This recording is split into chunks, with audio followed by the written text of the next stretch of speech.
Why is there a person buried in the garden? What? After taking a moment to comprehend, I reflexively covered my daughter's mouth. Of all things, she had to speak up in a situation like this. Today was a joyous day, celebrating the new house. If my daughter said something out of line and embarrassed Ruby, I had no idea what she might do to her. My brother's words echoed in my head, "Ruby has a temper." For a moment, I thought it was all over, but somehow, I managed to smooth things over. Later, we enjoyed a pleasant time, and I began preparing to head home with my parents. My daughter was crouched in front of the flower bed, talking to something. Curious, I slowed my pace and ran over to her side. Then, in the next instant, I saw Ruby swinging a baseball bat down hard towards my daughter's head. "Sarah." I reached out desperately. I am Yvonne, 35 years old. I live with my 5-year-old daughter, Sarah. My husband, who is the same age as me, is currently working away, and we only meet a few times a year. Even if it's for work, it's lonely. Luckily, my parents' house is close to our place. Just about a 5-minute drive away. Because of this, my daughter and I often visit my parents. They adore Sarah and always welcome us. But there were a couple of issues when visiting my parents' house. First, there's this problem. "Yvonne, you're here again? Isn't that too often? There's no point in you being married off." "My bad." Those sharp words came from Ruby, my sister-in-law. Not only my parents, but also my older brother and his wife, who is my sister-in-law, were living in the family home. It was supposed to be a temporary arrangement. As my brother, Eugene, had bought a plot of land and was in the middle of building a new house. So until it was finished, they were staying at my parents' place. "Even if your husband's away, don't you think you're leaning on your parents too much?" Ruby, a year older than me, might not be a bad person, but she was assertive and a bit snide. That's why I've disliked her ever since she was dating my brother. Honestly, even now that they're married, I don't understand what my brother sees in her. I never understood why she was so hard on me, her sister-in-law. Moreover, she didn't seem to like children much, especially having it in for my daughter. "Grandma, let's play." As Sarah took my mother's hand and started bouncing, Ruby made an obviously displeased face. "Oh, it's so exhausting when Sarah comes over because she's so noisy. Yvonne, you really should discipline her more. It'll cause problems in the future." Such remarks made me feel uncomfortable. I only came because Sarah wanted to see her grandparents, but every time, Ruby's words gave me a headache. The second issue was about my daughter, Sarah. She has a strange ability to see things not visible to ordinary people and to sense certain things. At first, we couldn't believe it. But when we found lost items exactly where she said they would be, among other slightly eerie incidents, we started to believe. This was a family secret. So, we had kept it hidden from Ruby. I never imagined it would come out in such a way. The long cohabitation was finally coming to an end. My brother and his wife's new house was finished. They were going to move out immediately. I've been looking forward to this. Living together was tough. Ruby whispered to me, and I could only give a wry smile. It wasn't just tough for her. I was relieved that my parents' home was finally going to be a place of peace. My daughter looked at me curiously. "Mom, why do you act properly in front of Ruby? You're so laid back with Grandma and Eugene." "Well, you see. Eugene and I grew up together, but Ruby just recently became part of our family through marriage." My daughter didn't seem convinced. "Sorry, was that confusing?" "No, I got it. But it's a shame, isn't it?" "A shame?" As I cocked my head, Sarah nodded affirmatively. "It's such a shame. We finally became a family, and now we're gonna be separated again soon." "What?" When Sarah speaks with such conviction, it's frighteningly believable. Separated. Could it be that Eugene and his wife are going to divorce? While it would be a relief for me, I'd feel sorry for Eugene if he were to be upset. After all, they've just finished building their new house, and now to think they could divorce so soon. I couldn't make heads or tails of it. So I just made Sarah promise not to talk about it elsewhere and decided not to dwell on it. Sometime after Eugene and his wife moved, we were invited to their house. For the housewarming, we wrapped a nice sum of money as a gift, and the 5 of us, including my parents, Sarah, and myself, headed over. Eugene's house was about a 20-minute drive from our parents' place. Since my compact car is too small for 5 of us, we had to ask my father to drive his car. It was an old manual transmission, which made me nervous, but my father's a safer driver than I am, so it should be fine. To me, not being able to drive a stick shift, that's pretty impressive. When we arrived, the first thing that struck me was the sheer beauty of the place. A brand new build, indeed. The exterior alone was overwhelming. The yard was spacious, and there was even a brand new flower bed near the bay window. There weren't any flowers planted yet, just soil, but it was impressive nonetheless. Wow! It's so big! Sarah was gleefully running around the yard, shrieking with delight. Hey! Sarah! As I attempted to chase after her, Eugene stopped me. Let her be. If she wants to play in the big yard, that's fine. Oh, thanks. Taking Eugene's word for it, I halted. I kept an eye on Sarah to make sure she didn't stray too far. As long as she was in the yard, she wouldn't get lost or bother anyone. I found myself idly thinking how nice it would be to have a house. That's when Ruby came over, glaring sharply at us from a distance. Hey! Yvonne! You should be watching Sarah properly. Oh. Did she do something? Sarah had been running around, but she hadn't bumped into anything or broken anything. I didn't recall anything that should have caused an upset, but Ruby was angry. Do you normally let kids run wild at someone's housewarming? Don't you think it's bothersome? My apologies. Eugene said it was okay, so I just went with it. That's just Eugene being too nice to say anything. Don't take it to heart. I couldn't afford to upset Ruby any further. I had seen Eugene getting tossed around by Ruby's tantrums many times before. Sorry about that. I'll make sure she behaves. I went after Sarah, who had just darted past. Sarah! Chasing after her, I found her squatting by the flower bed, staring intently at the flower bed. All that meets the gaze is dirt. No flowers have bloomed yet. What could be so interesting? Sarah? What are you doing? When I call out from above, my daughter looks up at me and says, "Why is there a person buried in the garden?" What? After a moment to grasp what she said, I reflexively covered my daughter's mouth. Of all things, she had to say it here. It was housewarming for my brother and his wife. It's supposed to be a happy occasion, but if Sarah says something out of line, it could smear mud on Ruby's face. And if that happens, who knows what Ruby would do to her? Ruby has a temper, my brother's words come to mind. It seems my brother heard, but luckily, Ruby is engrossed in conversation with Mom and hasn't noticed. Look, Sarah. What a pretty house, isn't it beautiful? Let's go inside. I catch my brother's eye, his face a mix of emotions, and try to distract my daughter as we move. Of course, my hand remains over her mouth. But without any concern for my efforts, Sarah wriggles her face out from between my fingers and says, "Hey, Mom. It's weird. Why aren't we helping the person buried in the garden?" Sarah. It's fine. I'm gonna ask Eugene. Sarah slips away and runs to my brother. Grabbing his hand, she pulls him toward the flower bed. Seeing the expression on my brother's face, who knows Sarah's strength, is telling. Sarah. Do you see something? Reaching the flower bed, Sarah looks up at my brother and tilts her head. Yeah. Eugene, don't you see? We have to help them quickly. They're asking for help, calling Ruby's name.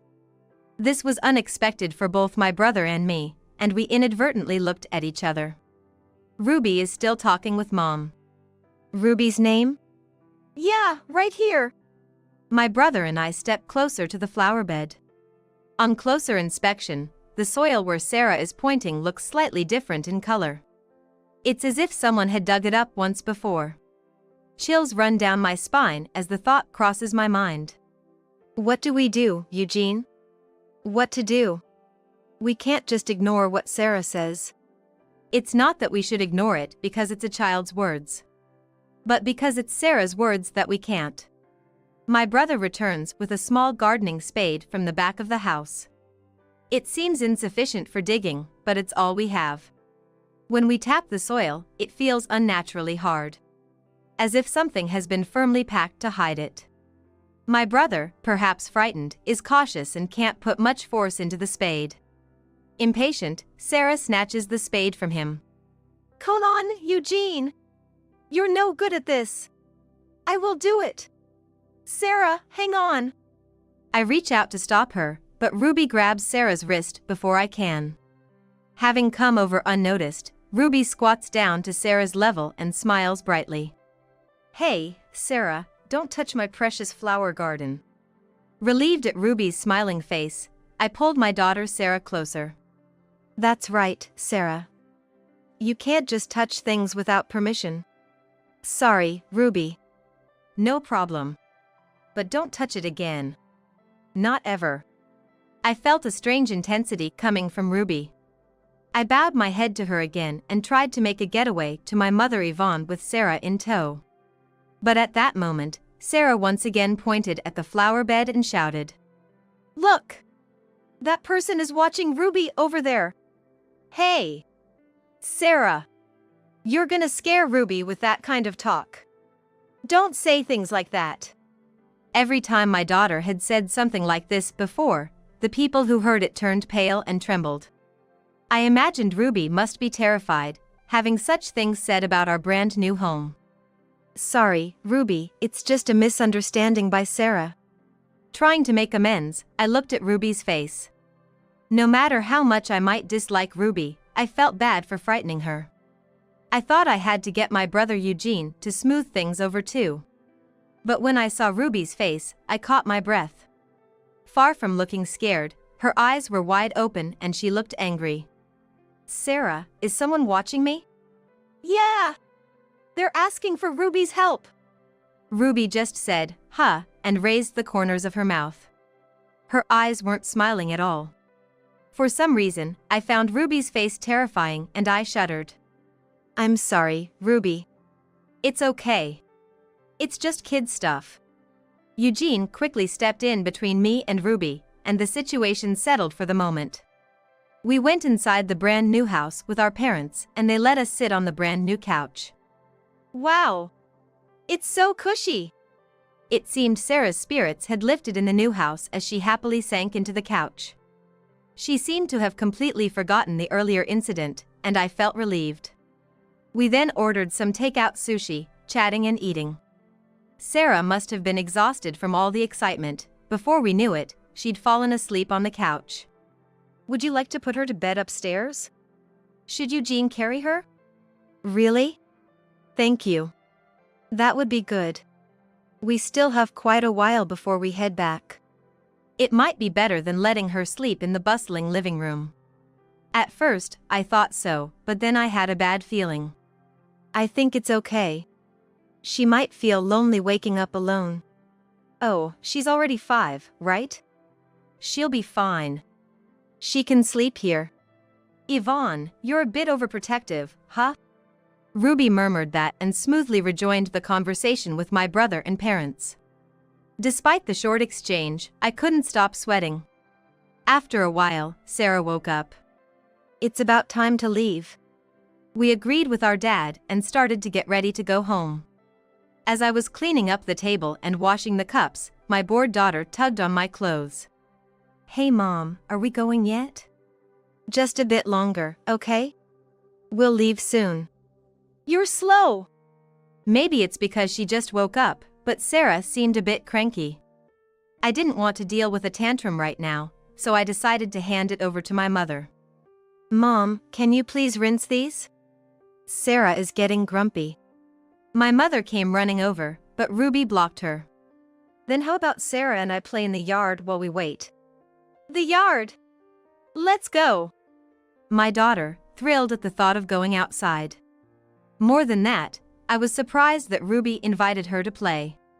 She isn't supposed to like kids, yet there I was, puzzled but thankful. Thanks, Ruby.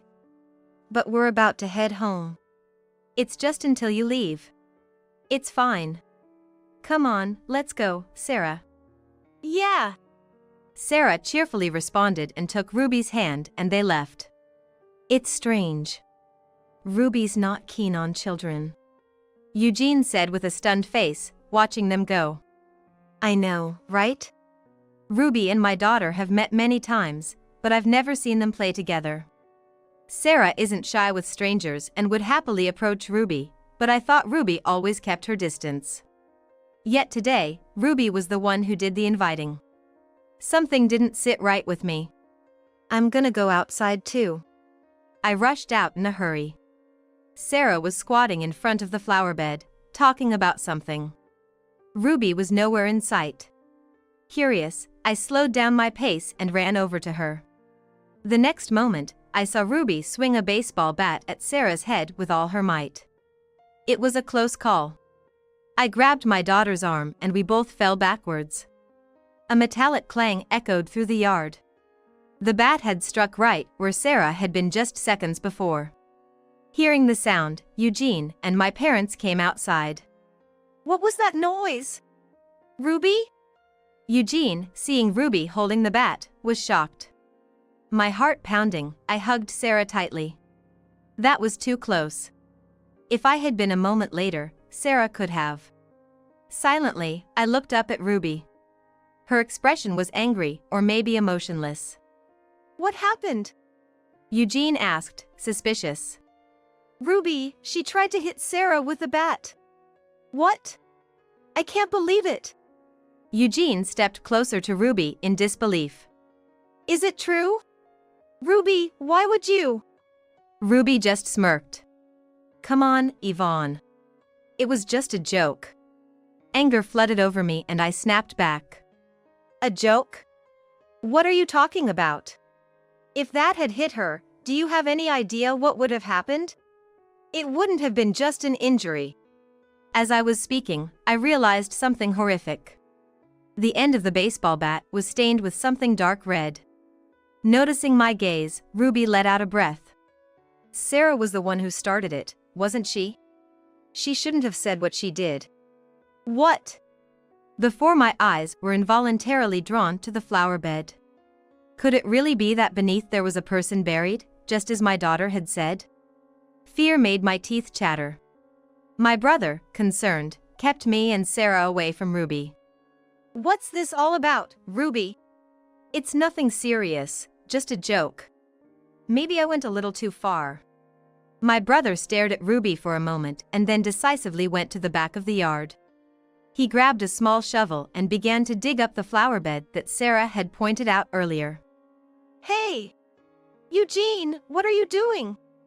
Ruby tried to stop him, but she was no match for my brother's strength. He kept on digging. When he had dug a fair amount, he was speechless and clutched his head. Ruby also collapsed weakly beside him. Eugene? Yvonne, call the cops. After that, just hurry, get Sarah and go home. From my brother's unusual demeanor, I realized that my daughter's words were indeed true. My brother had found something that Sarah had mentioned. I immediately called the police. Surprisingly, Ruby was subdued until the police arrived. She was repeating "it's all over" as if in a daze, but she didn't become furious or try to run away. After the police arrived, I decided to stay with my brother while leaving my daughter with my parents.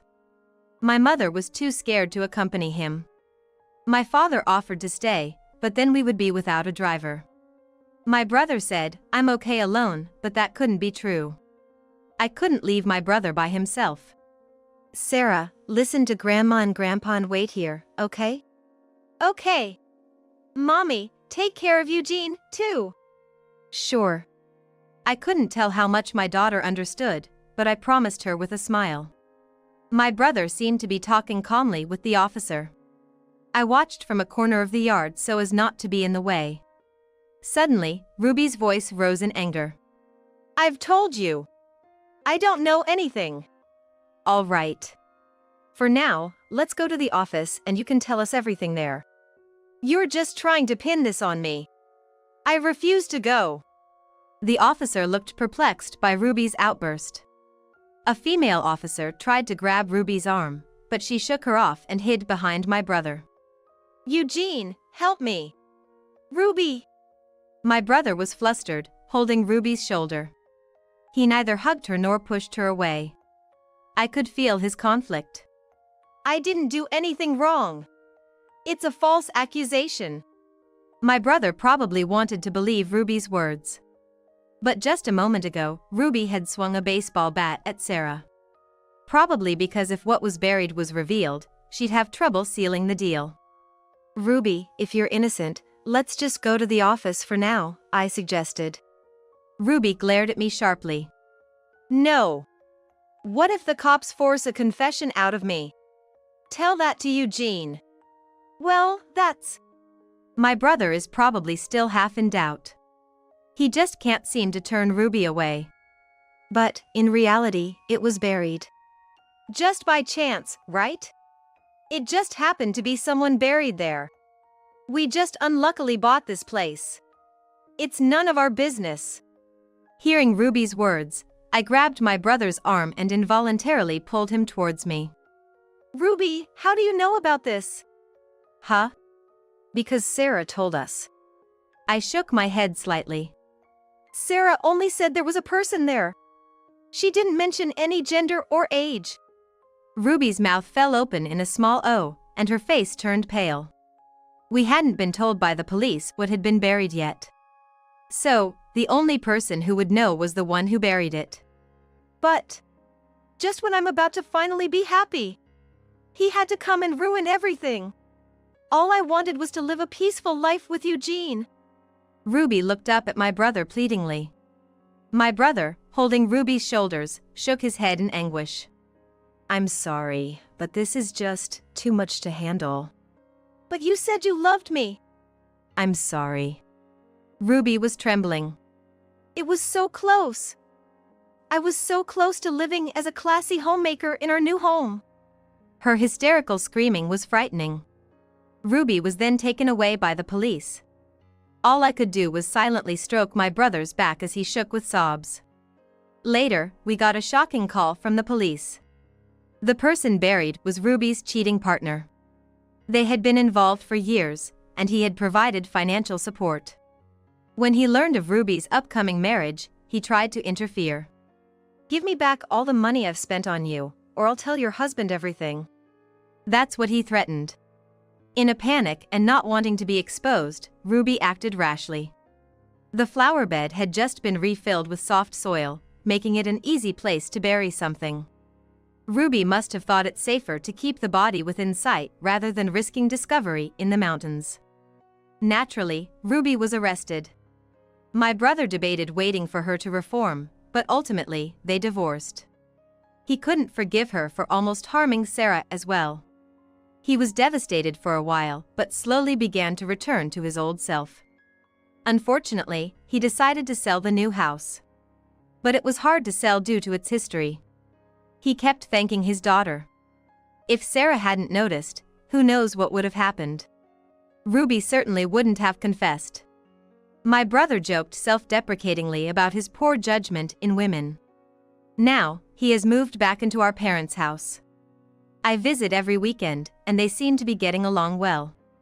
This time it was all thanks to Sarah's sharp eye, but we'd had enough. So, we made a pact not to talk about seeing anything or anyone around others. She promised cheerfully. But as a parent, I hope her peculiar ability fades over time.